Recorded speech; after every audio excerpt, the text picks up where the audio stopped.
Sempre ouvimos falar do patrimônio de pessoas que estão na mídia.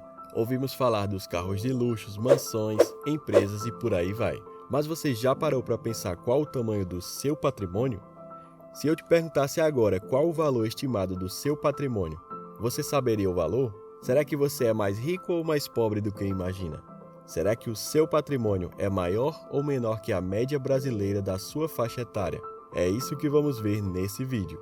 Então já deixa o seu like, inscreva-se no canal e vamos juntos rumo à independência financeira. Primeiro, temos que entender o que é patrimônio. Patrimônio, tanto no âmbito legal quanto no econômico, se refere ao conjunto de bens, direitos e obrigações que têm algum valor financeiro, seja para pessoas físicas ou para empresas. Em outras palavras, é tudo o que alguém possui e deve. Basicamente, o patrimônio é composto por duas partes, ativos e passivos. Os ativos são aqueles que uma pessoa ou entidade tem em valores positivos, bens e direitos. Já os passivos representam a parte negativa, ou seja, as obrigações.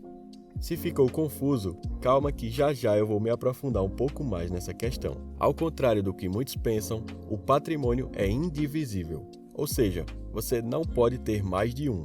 Por exemplo, se alguém possui uma casa e um carro, eles não correspondem a dois patrimônios, mas sim a dois bens.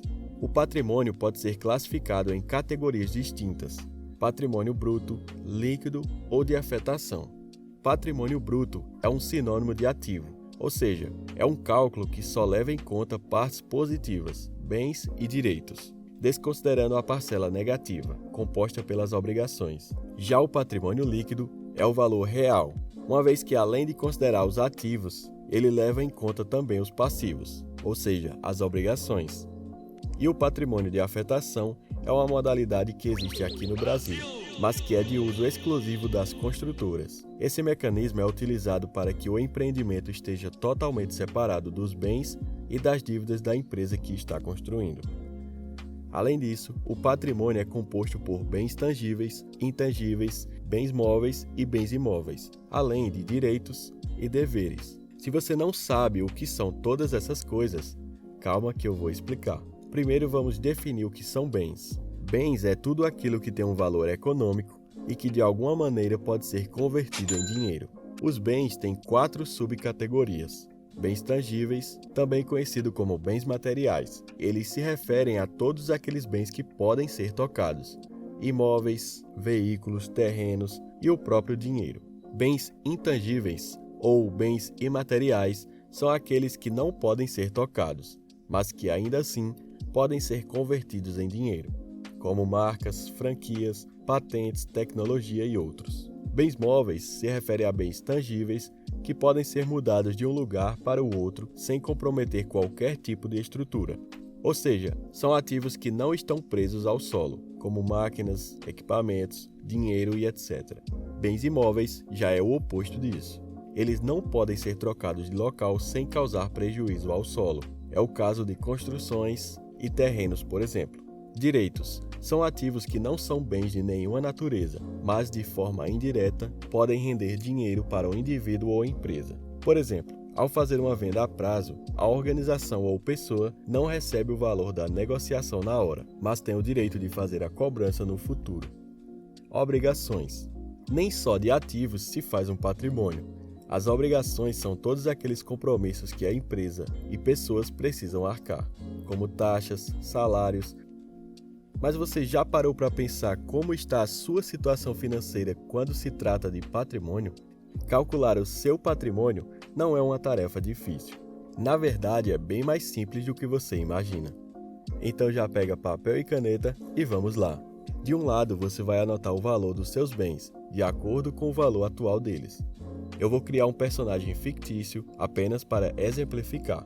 Marcos tem uma casa avaliada em 150 mil, um carro de 40 mil, de acordo com a tabela FIP, e outros ativos menores que juntos são avaliados em aproximadamente 15 mil reais. O patrimônio total de Marcos está em torno de 205 mil. Porém, isso é o patrimônio bruto, pois não consideramos as dívidas. Marcos está pagando o financiamento da casa e ainda resta 80 mil para quitar a dívida. Além disso, ele tem R$ 4.500 em dívidas no cartão de crédito. Isso significa que o patrimônio líquido total é de 120.500. Esse foi um exemplo simplificado, porém você tem que anotar o valor que você tem na conta de investimentos, caso tenha uma, o valor em dinheiro da poupança ou contas correntes, coisas valiosas como joias e etc. Do outro lado, você vai anotar as suas responsabilidades financeiras. Isso inclui financiamentos estudantil, empréstimos pessoais, aqueles R$ 100 que você deve ao seu amigo e não pagou ainda, ou qualquer outra forma de dívida que você possa ter. E o Pix? Nada ainda? Agora que você tem todos esses valores anotados, basta subtrair o valor das dívidas do valor dos seus bens. E esse é o valor total do seu patrimônio líquido pessoal.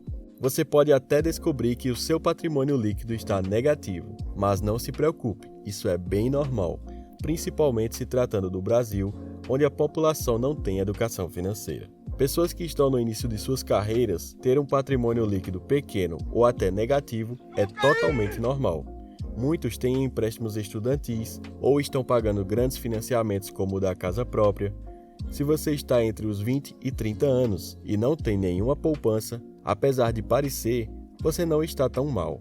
Nesse período da vida, é a fase em que você está na faculdade e, provavelmente, um emprego que paga apenas o suficiente para manter o básico. E às vezes nem isso. A maioria dos jovens nessa faixa etária tem um patrimônio negativo. Porém, isso não significa que você não deve fazer um orçamento e tomar decisões financeiras inteligentes. Quanto mais cedo começarmos a nos organizar financeiramente, melhor será o nosso futuro financeiro.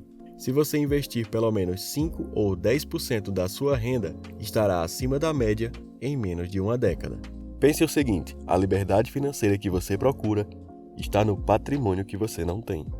Esse é o Marcelo. Ele trabalha como motoboy e tem uma renda média de R$ 2.400. E esse é o Pedro. Ele trabalha como advogado e faz em média R$ 8.000 por mês. Durante a crise que enfrentamos em 2020, ambos tiveram que parar com as suas atividades. E apesar de Pedro ter uma renda bem maior que a de Marcelo, ele passou um grande aperto financeiro. Devido ao padrão de vida ser mais elevado, Pedro não tem nenhuma reserva financeira e acabou tendo de fazer empréstimos, e o pouco patrimônio que tinha acabou ficando negativo.